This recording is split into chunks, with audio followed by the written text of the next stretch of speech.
Fala galera, tudo bem? Rui aqui. Vamos continuar o nosso estudo de história antiga. A gente estava falando das guerras persas, né? No último vídeo a gente terminou a última invasão persa da Grécia, né? Eu acho que continuam aí alguns conflitos, né, entre os gregos e os persas, mas as grandes invasões persas acabaram.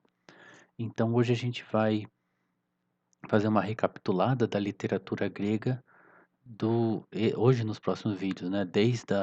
Do século VIII até a época das guerras persas, que é onde a gente estava, né? A gente falou um pouquinho de Homero, mas a gente vai ver mais um pouquinho hoje, mas hoje seria mais a literatura grega em geral. Então vamos começar com o alfabeto grego. Então os três alfabetos que são usados hoje na Europa, né? Das línguas europeias, né? Que são o alfabeto romano, eslavônico e grego. Todos eles têm origem no alfabeto grego antigo, tá? Mas o alfabeto grego, ele surgiu do alfabeto dos fenícios. Eu acho que o livro que eu estou seguindo fala século 9 ou 10, mas eu vi que mais atualmente o pessoal tem falado do século 8, no máximo, se eu não me engano. Então, o alfabeto veio dos fenícios, né? E os fenícios são um povo semita, né? E eles só representam as consoantes. Era assim no alfabeto fenício e é também até hoje no hebraico atual. Eu acho que quando você vê o hebraico, as letras são as consoantes. Tem uns pontinhos que eles colocam, que eu esqueci o nome, eu tinha pesquisado, mas é só para quando a criança está aprendendo, né, ou para estrangeiros que estão aprendendo, mas na língua oficialmente você só tem as consoantes.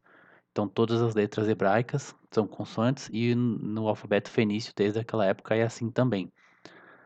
Mas as consoantes fenícias, né, não são todas iguais às gregas. Tem algumas que os fenícios têm a mais e outras que os gregos têm que os fenícios não têm, né?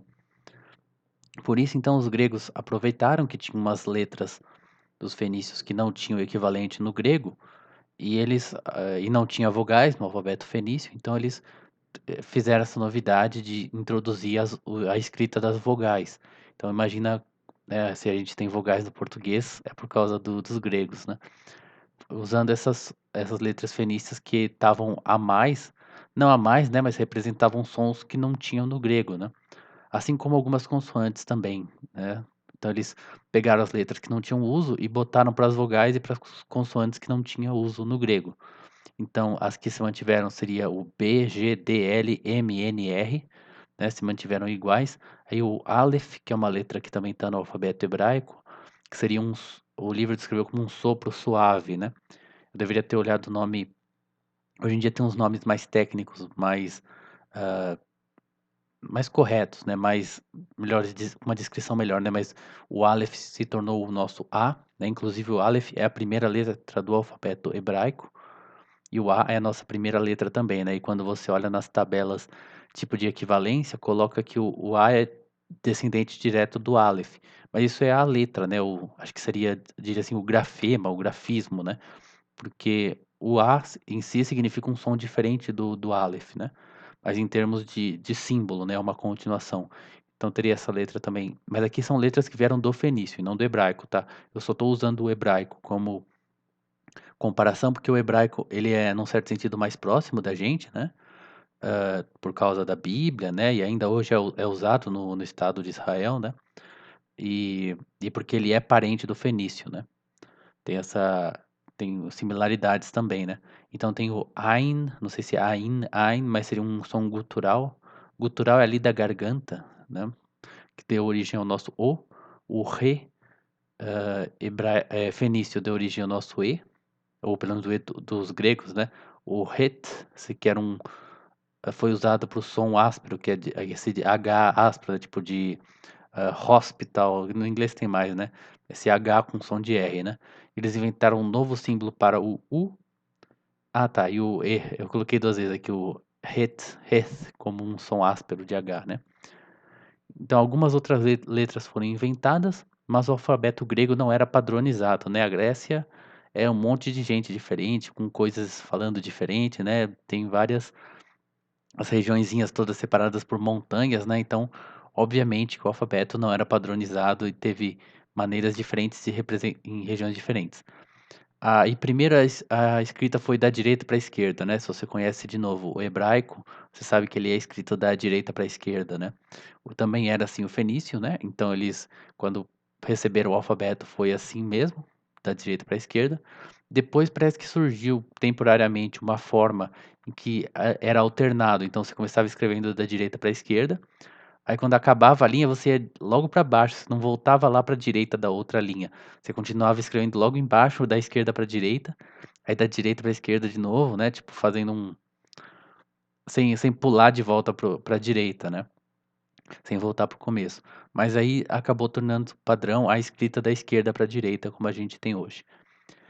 Então, o alfabeto jônio foi o que acabou se tornando eventualmente o padrão na escrita grega, né.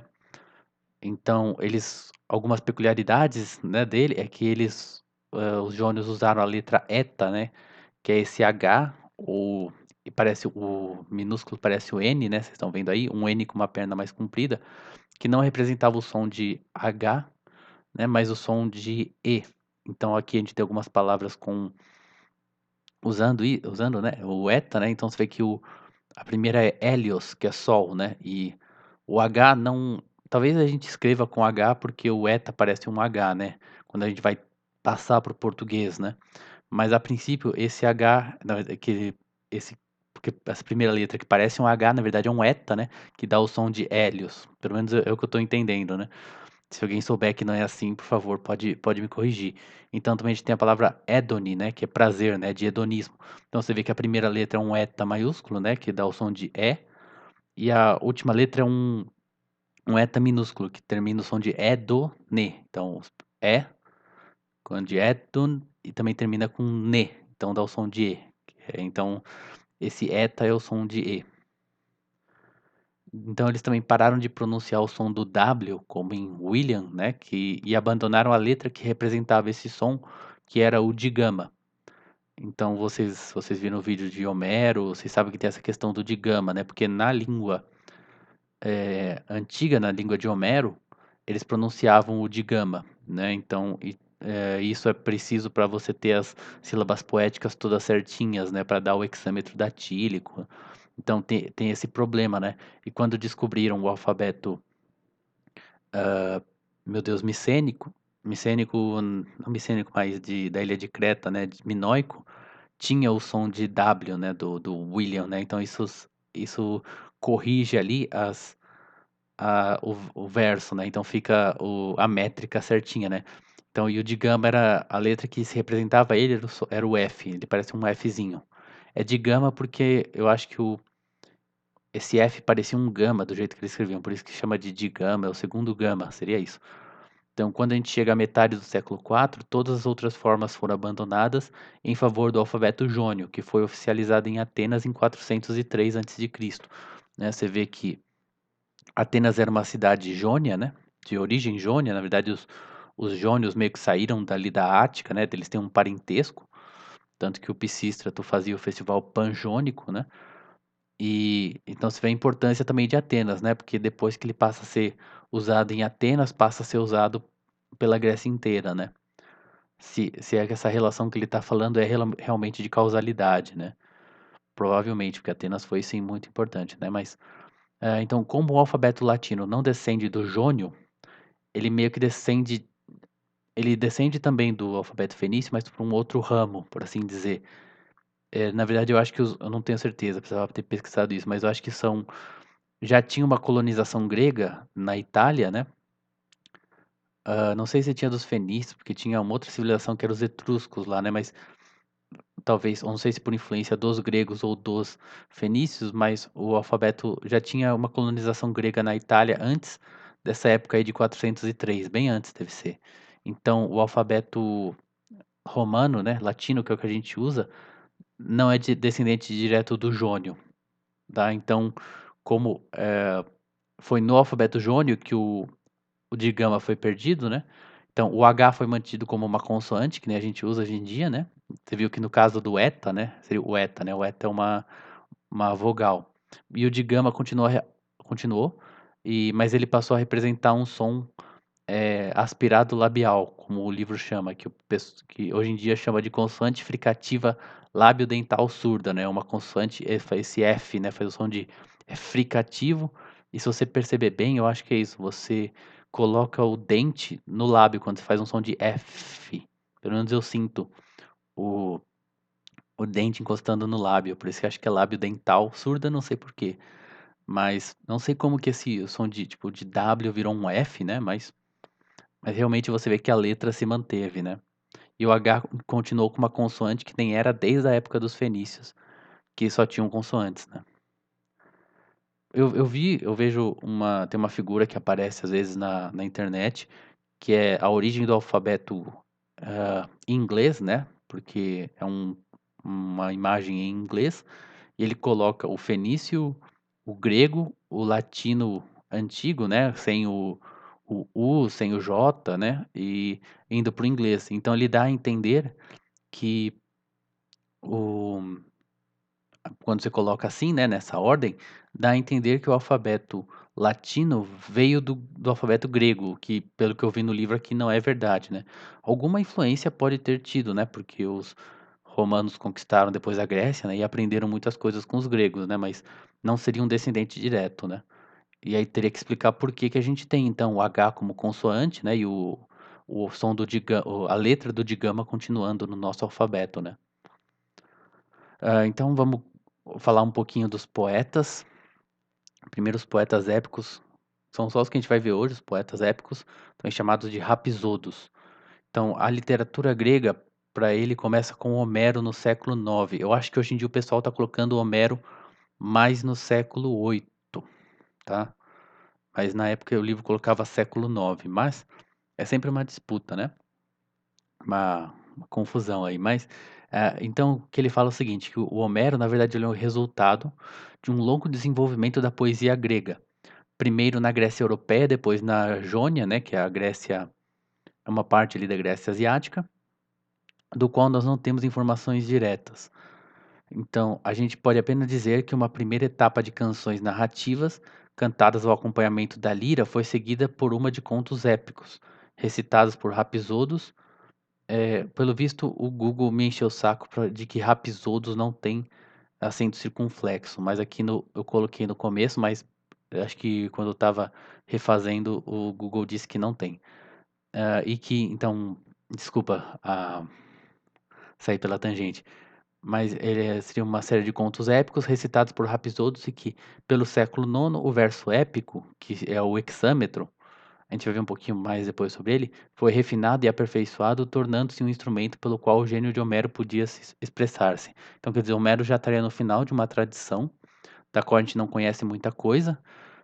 Eu acho isso sempre interessante, né, quer dizer, o que seria esse refinado e aperfeiçoado, né, tem que entender, acho que um pouco mais de literatura, né, da qualidade literária para saber, né, mas seria bem legal entender como que é isso, né. É interessante que ele coloca primeiro canções narrativas ao acompanhamento da lira, né, o canto lírico seria disso por causa da lira, mas aqui ele está falando do conto épico, né, geralmente a gente separa assim, épico é uma coisa, e o lírico é uma outra coisa que aparentemente veio depois, mas aqui ele tá falando que é que mistura as 2 coisas, né, lírico como sendo aquela coisa de sentimento, né, de eu lírico, mas também que era tocado na lira, né. Então acho que antes da poesia lírica ser tocada na lira, já a poesia épica também foi na lira por um tempo, né. Mas acho que o que é importante pra gente é saber que Homero foi o final de um desenvolvimento, né. Da dos contos épicos, né, que eram levados para rapsodos e que eles cantavam, eles, declamavam, né.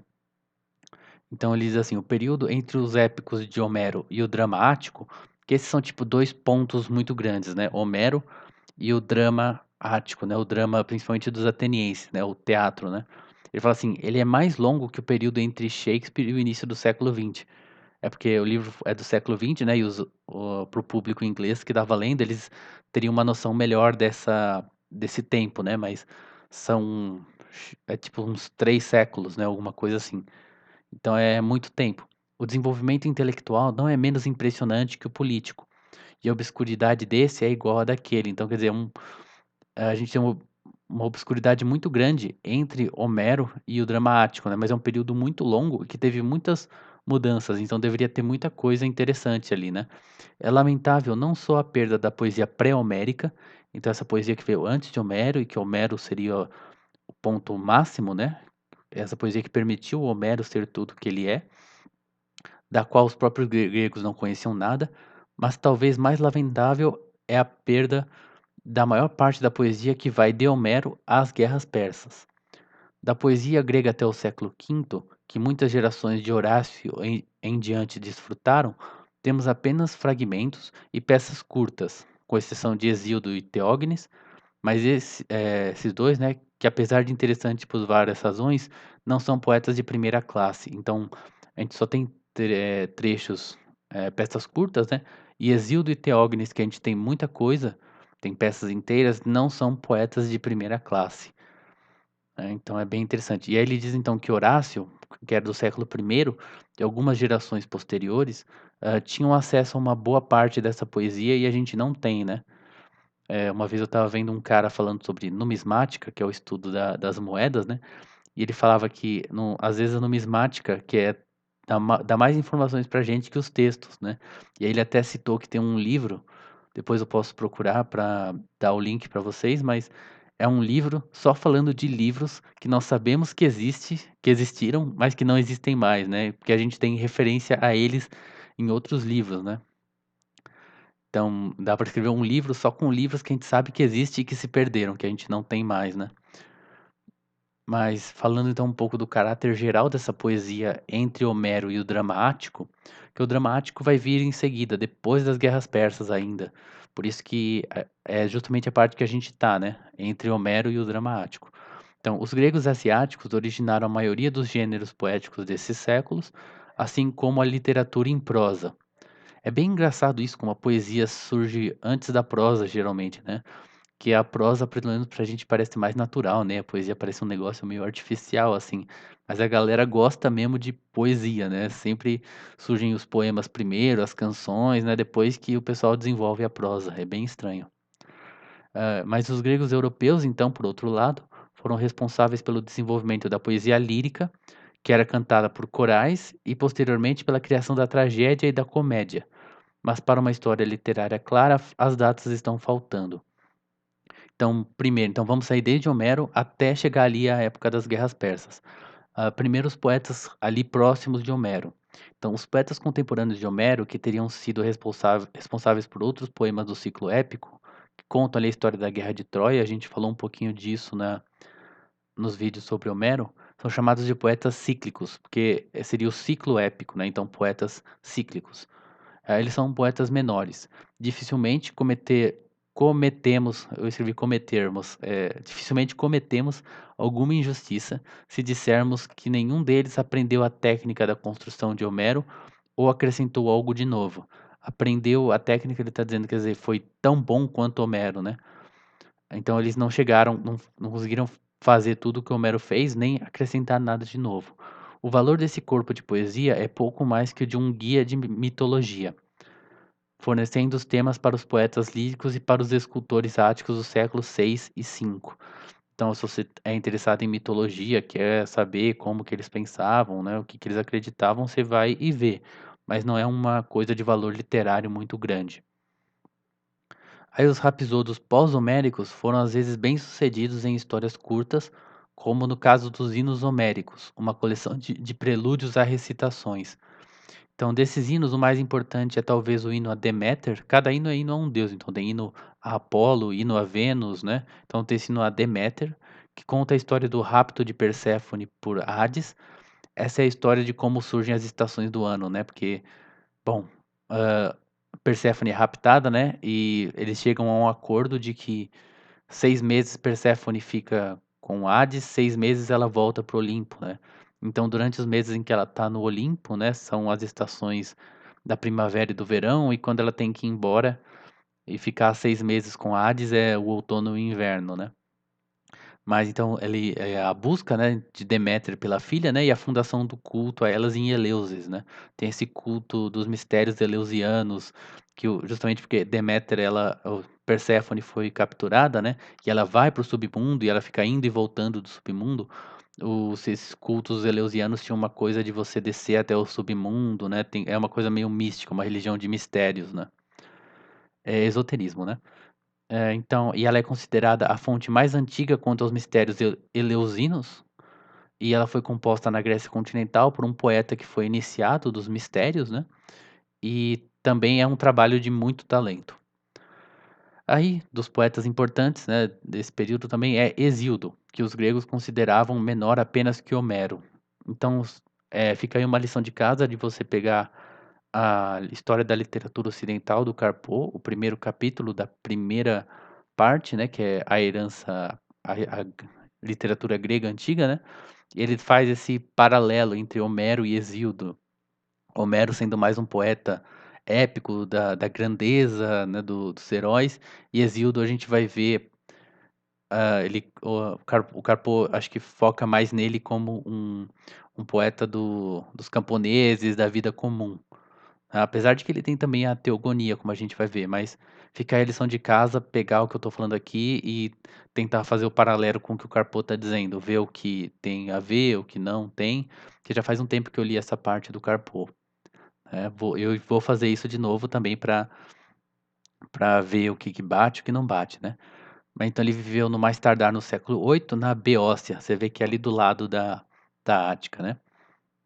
Até onde se sabe o pai dele era um imigrante que não deu certo na Cime Eólia, que é uma outra cidade ali, migrou para Ascra, que o Hesíodo diz: "Era uma vila miserável perto de Helicon, ruim no inverno, angustiante no verão, boa em tempo nenhum". Por isso que eu coloquei essa frase, achei muito legal. Mas ele recebeu um treinamento para ser rapisodo, ele diz que ele ganhou uma competição de rapisodos em Calcis, né, e os poemas dele mostram que ele estava saturado com Homero, e que ele deveria saber a Ilíada e a Odisseia de cor. Porém, ele fez algo totalmente novo. Era um pensador inquieto com questões de religião e ética, da origem e história do mundo, e usando o instrumento épico fornecido por Homero, ele tentou levar a ordem ao mundo caótico das divindades e sistematizar as concepções contemporâneas da vida. Então tem essa diferença, né, que eu falei entre o segundo Carpo, parece que aparece aqui também, né. Então primeiro aí que a gente vai ver é a teogonia, que é uma história de como vão surgindo os deuses, né, vai tipo, o caos se junta, tem um filho com a morte, sabe, assim, vai tendo os deuses, e os deuses têm nome de coisa, então você não sabe se sabe, se é um deus mesmo que existe ou se é um conceito, né. Na época provavelmente ele acreditava que eram deuses, né, mas é uma genealogia dos deuses, né. Gonia tem a ver com, que eu saiba, com gônadas, né, com talvez tenha a mesma coisa de Gênesis, né, genética, genigônia, mas e tel de deuses, né. Mas então vai contando o surgimento dos deuses, né. Então o primeiro passo para entender o mundo é entender o plano divino, o plano das deidades que controlam as vidas dos homens, que é feito na teogonia. Então, desse texto, o que o autor fala é que é interessante notar a posição de Eros logo no início do poema. O caos é a existência primeiro original, da quais aparecem Eros, né, que seria o amor, né, e a terra. Então ele diz, isso é uma citação do Hesíodo: "Eros é o mais belo dos deuses imortais". Então, o início do pensamento filosófico transformará esse deus em um princípio. Sócrates seguirá nos diálogos a classificação de Hesíodo, então tem essa influência ali de Eros como sendo uma força importante, provavelmente no banquete de Sócrates, né, mas foi o que ele colocou, né. Então, depois o outro poema é o Trabalho e os Dias, que é a teoria da vida de Hesíodo, que é o trabalho, mas o trabalho guiado pelas lições da experiência, motivo pelo qual esse poema, O Trabalho e os Dias, é um guia para o camponês da Beócia, e nos oferece uma visão da vida do homem comum de seu tempo. Então um poema sobre, eh, ele vai descrevendo as coisas e vai dando conselhos, né, sobre a vida, essas coisas. Então só para terminar, a a influência do hexâmetro, né, que eu citei ali, até o surgimento do dramático não temos um exemplo de poder de criação artística como em Homero. O hexâmetro datílico foi usado pelo oráculo mesmo, né, então o oráculo também dava as as suas profecias em hexâmetro, né, e mesmo por alguns filósofos que preferiam usar verso à prosa. Não sei se era Pitágoras, não tenho certeza, mas cada risco desse de pé que vocês estão vendo é para separar os pés, né, que são as divisões do poema, do verso. Então onde em geral deveria ser assim, chama hexâmetro dactílico, porque dáctil é de dedo. Aí, eu não sei vocês, mas teoricamente, se você pegar o dedo indicador da sua mão esquerda, deveria ser assim, deveria ser igual às falanges, que são essas subdivisões do dedo, porque o grego tem sílabas longas e curtas, e o latim também. E teoricamente, o dedo deveria ter a primeira falange, a mais próxima da palma da mão, deveria ser longa, curta e a última curta, né? Eu não sei, pelo menos as duas primeiras falanges do meu dedo são mais ou menos do mesmo tamanho, então não sei por que que eles falavam que uma era longa e outra curta. Talvez eu seja uma aberração, alguma coisa assim. Mas, teoricamente, você olharia para o seu dedo, né, seu dedo indicador esquerdo, só para ficar da esquerda para a direita, né. Aí teria a falange longa e 2 curtas, e aí por isso o hexâmetro seria uma sílaba longa e 2 curtas, né. Então, eu deveria ter colocado o exemplo ah, da Eneida, né, mas teria esse som de tan tan tan, tan tan tan, tan tan tan, tan tan tan, né. Então, até como uma valsa mesmo, né, 1, 2, 3, 1, 2, 3, 1, 2, 3, 1, 2, 3. O 1 é mais forte, né, 1, 2, 3, 1, 2, 3, 1, 2, 3. E aí, claro, ele vai tendo aqui ele coloca debaixo de algum desses "us", que são os curtos, né, o risquinho, o tracinho ao longo e 2 curtos, né, mas alguns ele coloca um risco embaixo também, porque você pode fazer 2 longos. Mas o correto mesmo seria fazer um longo seguido de 2 curtos, mas você pode colocar também dois longos. Mas o certo mesmo seria um longo e 2 curtos, assim, pá, pá, pá, pá, pá, pá, pá, pá, pá, pá, pá, pá, pá, pá, pá. Então um longo e 2 curtos. Aqui eu acho que no português não tem isso, né, de sílabas longas e curtas, tem as tônicas e as átonas, né, mas não sei se dá o mesmo efeito, né. Mas basicamente isso. Você vê que é um negócio meio complicadinho assim, né. Mas é basicamente isso, galera. Eu acho que isso é tudo por hoje. A gente vai continuar mais alguns vídeos de, história da literatura grega. Vamos falar dos poetas iâmbicos, elegíacos, então tem mais ainda de literatura grega pela frente, beleza? Até mais, galera. Obrigado.